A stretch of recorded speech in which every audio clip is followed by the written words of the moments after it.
Hello everyone, in this video we are going to discuss about isolation. That isolation play important role in speciation, that is the formation of new species. Any factor which prevents the interbreeding between even the related groups of organism is called an isolating mechanism. जब कोई भी factor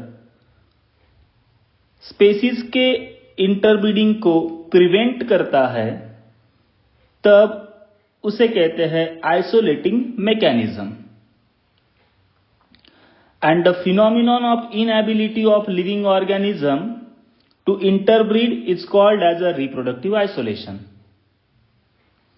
और जो phenomenon living organism को interbreed होने से रोकती है उसे हम कहते हैं रिप्रोडक्टिव आइसोलेशन. तो हम इन डिटेल पढ़ेंगे आइसोलेशन के बारे में. That isolation is the separation of population of a particular species into smaller unit which prevents interbreeding between them. मतलब पॉपुलेशन का क्या होता है, यहां पर सेपरेशन होता है. Separation of population of a particular species into smaller subunit. मतलब समझो कि ग्रुप ऑफ इंडिविजुअल हो, that is the we can say population of a particular species. इनका छोटे छोटे सब यूनिट्स में सेपरेशन हो जाना. मतलब कुछ ग्रुप ऑफ इंडिविजुअल एक जगह चले जाना, दूसरे ग्रुप ऑफ इंडिविजुअल दूसरी जगह चले जाना. तो इस प्रकार से समझो इस पॉपुलेशन का छोटे छोटे यूनिट्स में सेपरेशन हुआ और इस सेपरेशन की वजह से ये इंटरब्रीड नहीं हो पाते, इनके बीच में इंटरब्रीडिंग नहीं होती और इसे ही कहते हैं सेपरेशन और isolation. Some barrier which prevent gene flow और exchange of gene between isolated population is called as isolating mechanism. कुछ बैरियर्स होते हैं जो इन ग्रुप ऑफ इंडिविजुअल्स में आइसोलेटेड पॉपुलेशन के जो जीन्स होते हैं वो एक्सचेंज नहीं होने देते. That prevent the some barriers, कुछ बैरियर्स होते हैं. तो इन बैरियर्स की वजह से क्या होता है, इनके बीच में एक्सचेंज ऑफ जीन्स नहीं होता, जीन फ्लो भी नहीं होता. The number of isolating mechanism are operated in nature and therefore divergence and speciation may occur. अब देखिए आइसोलेटिंग मैकेनिज्म जो होते हैं वो नेचर ऑपरेट करता है और इसी वजह से डाइवर्जेंस होता है और न्यू स्पेसिस फॉर्मेशन होता है. जैसे कि ये जो है these are the barriers, okay. और इन बैरियर्स की वजह से अब रिप्रोडक्शन जो होने वाला है इनके बीच में ही होने वाला है, but not in between these two isolated groups और पॉपुलेशन. इनके बीच में ही होगा सेपरेटली. और इसकी वजह से क्या होता है, डाइवर्सिटी तैयार होती है और एक नई स्पेसिस फॉर्मेशन होता है, that is called as a speciation. The isolating mechanism are two types, namely geographical isolation and दूसरा है रिप्रोडक्टिव आइसोलेशन. तो सबसे पहले हम पढ़ेंगे geographical isolation. Geographical isolation is also called as a physical isolation because it occurs when an original population is divided into two और more groups of by barriers such as river, ocean, mountains, glacier, etc. इसे physical isolation भी कहा जाता है. समझो कि ये original population है. अब हुआ क्या है, बिकॉज ऑफ सर्टेन बैरियर्स ये जो ओरिजिनल पॉपुलेशन होता है ये सेपरेट हो जाता है इनटू टू और मोर ग्रुप्स. समझो कि यहां पर 3 ग्रुप्स तैयार हुए इस ओरिजिनल पॉपुलेशन से.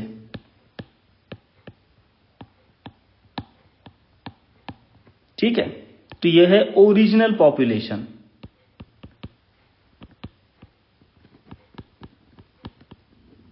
and this original population separated into smaller subunits or the groups. और ये सेपरेट कैसे हुए?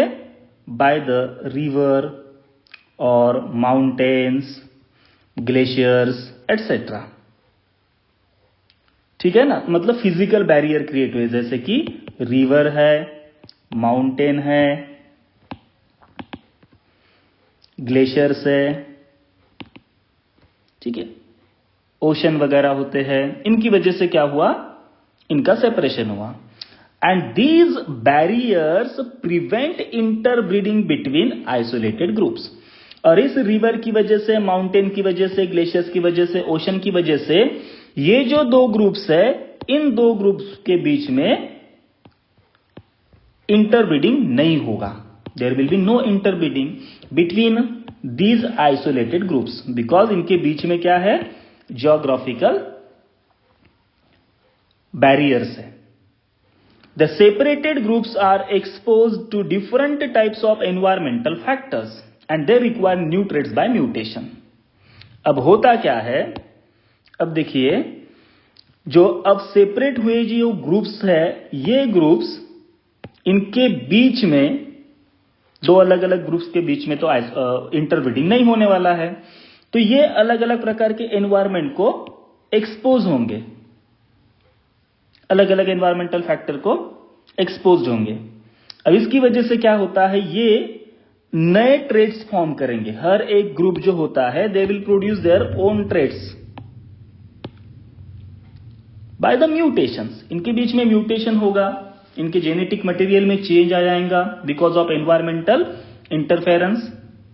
ठीक है, और ये क्या करेंगे? न्यू ट्रेड्स फॉर्म करेंगे। The separated population develops distinct gene pool and they do not interbreed. अब ये जो सेपरेटेड पॉपुलेशन है, ये अपना अलग अलग जीन पूल क्रिएट करेंगे और इसकी वजह से इन पॉपुलेशन का इंटरब्रीडिंग नहीं होगा। Thus new species have been form. अब इसकी वजह से क्या होगा? नई स्पेसीज फॉर्म होंगी। That leads to formation of new species. For example Darwin's finches. Darwin's, इन्होंने इस बर्ड के ऊपर जो ऑब्जर्वेशन किया था कि अलग अलग प्रकार की उनको फिंचेस नजर आई, but because of environmental interference और environmental factors, the finches change their habitats, but all the finches have a common origin, like that. समझ में आया?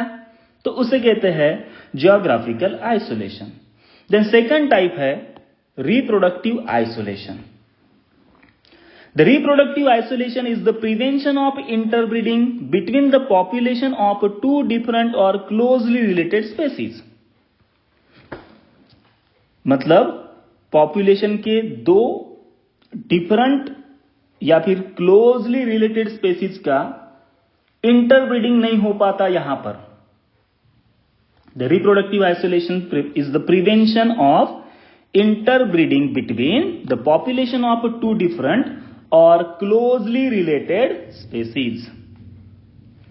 It maintains the characters of species but can lead to the origin of new species. देखिए, ये जो species होती है वो character तो मेंटेन करती है और that leads to origin of a new species. The mechanism of reproductive isolation is explained by Stebbins. ध्यान में रखना है, in his book that is the process of organic evolution. The mechanism of reproductive isolation is explained by Stebbins in his book Process of Organic Evolution. Then types of reproductive isolation. अब reproductive isolation के types कौन से होते हैं? These are prevent, पहला है pre-mating isolation. That reproductive isolation की वजह से भी नई स्पेसीज कैसे फॉर्म होती है? तो पहला है pre-mating isolation. This prevent the copulation and fusion of gamete of interbreeding और इंटरस्पेसिफिक क्रॉसेस। प्रीमेटिंग आइसोलेशन की वजह से copulation and fusion of gametes of interspecific crosses नहीं होता। ठीक है, मतलब सेम स्पेसीज के बीच में गमीट का फ्यूजन भी नहीं होता, कॉपुलेशन भी नहीं होता, एंड दैट में leads to origin of new species. तो ये प्रीमेटिंग आइसोलेशन मतलब मेटिंग होने के पहले का आइसोलेशन। पहला है ecological isolation. The two species lives in different habitats and do not meet. One may be living in fresh water and other in sea. देखिए इकोलॉजिकल आइसोलेशन, यहां पर स्पेसीज एक ही प्रकार की होती है, बट एक जो होती है वो फ्रेश वाटर में रहती है तो दूसरी सी वाटर में रहती है, तो इनके बीच में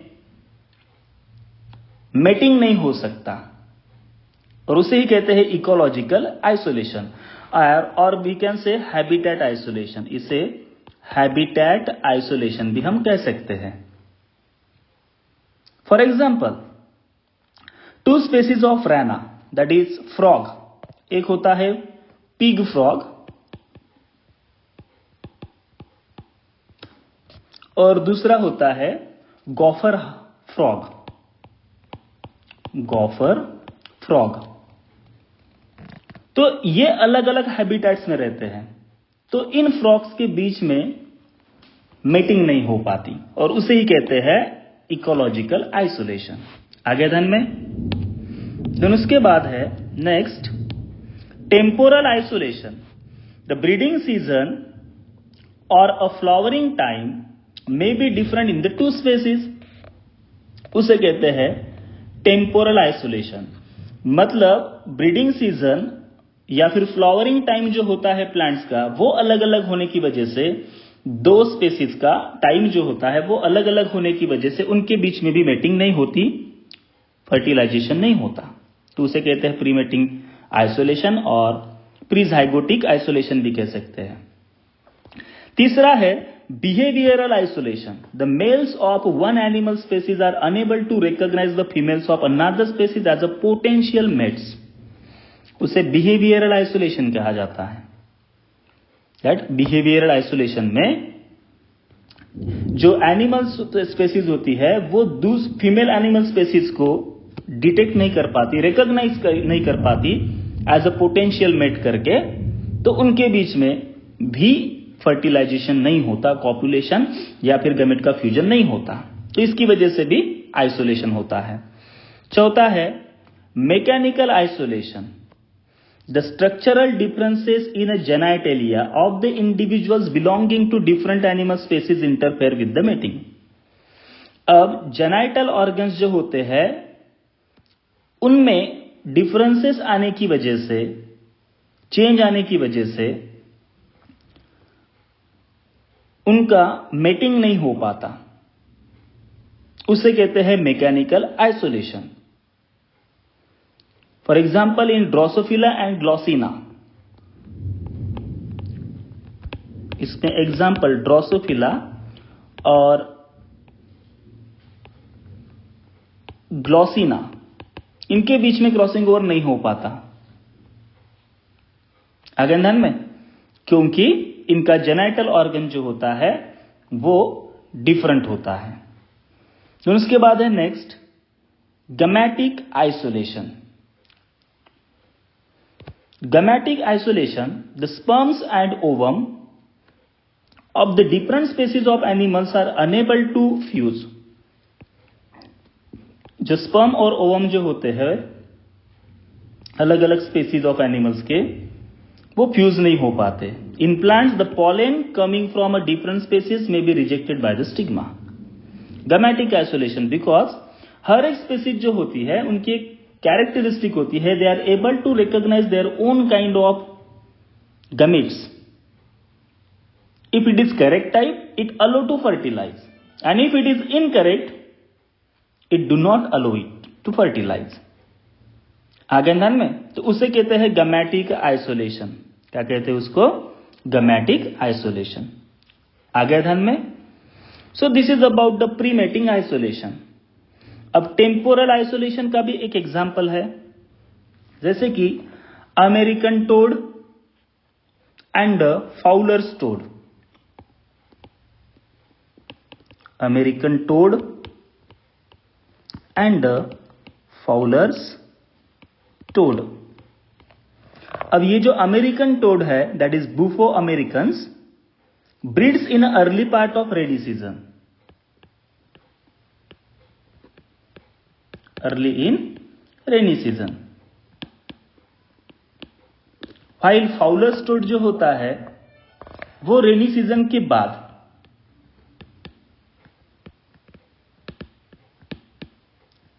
ब्रीड होता है। तो इसकी वजह से इन दोनों भी स्पेसीज का टाइम जो है, ब्रीडिंग सीजन जो होता है वो अलग अलग होता है, जिसकी वजह से इनके बीच में कभी भी फर्टिलाइजेशन नहीं होगा। That make it isolation.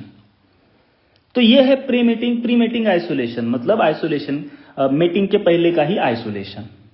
आगे ध्यान में। उसके बाद है next post mating isolation.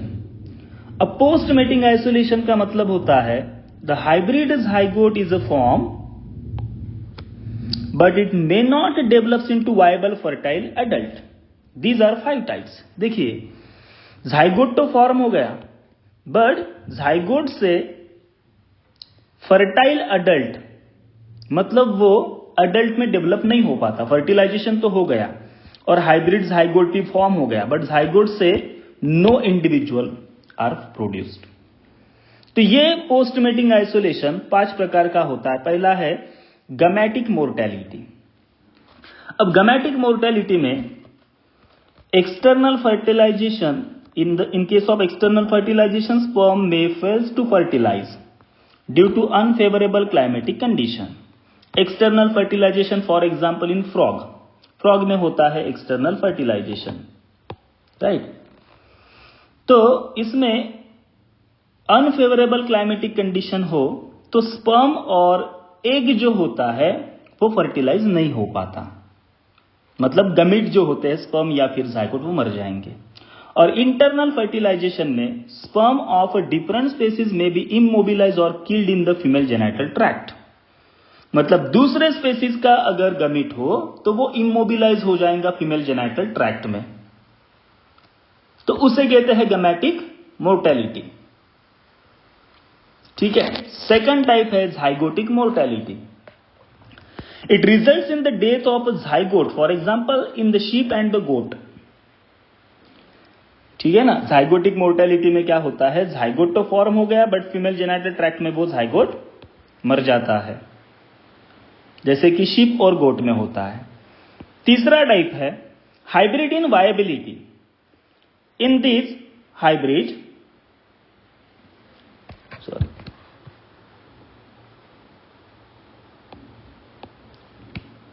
zygote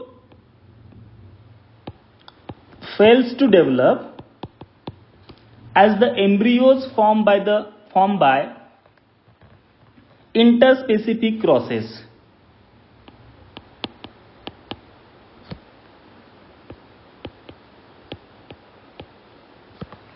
abort during development। देखिए हाइब्रिड इन द वायबिलिटी। अब zygote तो फॉर्म हो गया, इस प्रकार के हाइब्रिड में होता क्या है,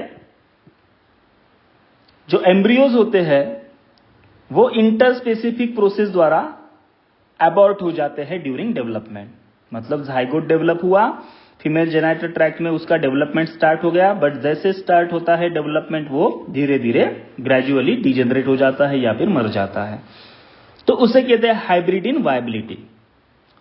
इसमें भी फ्रॉग एग्जाम्पल है कि गैस्ट्रुला स्टेज तक उसका डेवलपमेंट होता ही नहीं, मतलब सबसे पहले ये जो zygote होता है वो ब्लास्टुला में कन्वर्ट होता है, देन उसके बाद गैस्ट्रुला में फॉर्मेशन ऑफ एम्ब्रियोनिक मेम्ब्रेन होता है गैस्ट्रुला में, बट ये गैस्ट्रुला तक आने तक के प्रोसेस तक ये जो ब्लास्टुला होता है वही डिजेनरेट हो जाता है, उसे कहते हैं हाइब्रिड इन वायबिलिटी। देन उसके बाद है hybrid sterility. In most of the organism, hybrids are sterile due to incompatibility of the chromosome. बहुत से ऐसे ऑर्गेनिज्म में हाइब्रिड जो होते हैं वो स्टेराइल होते हैं, मतलब unable to fertilise, unable to produce gamete, gamete form नहीं कर सकते वो।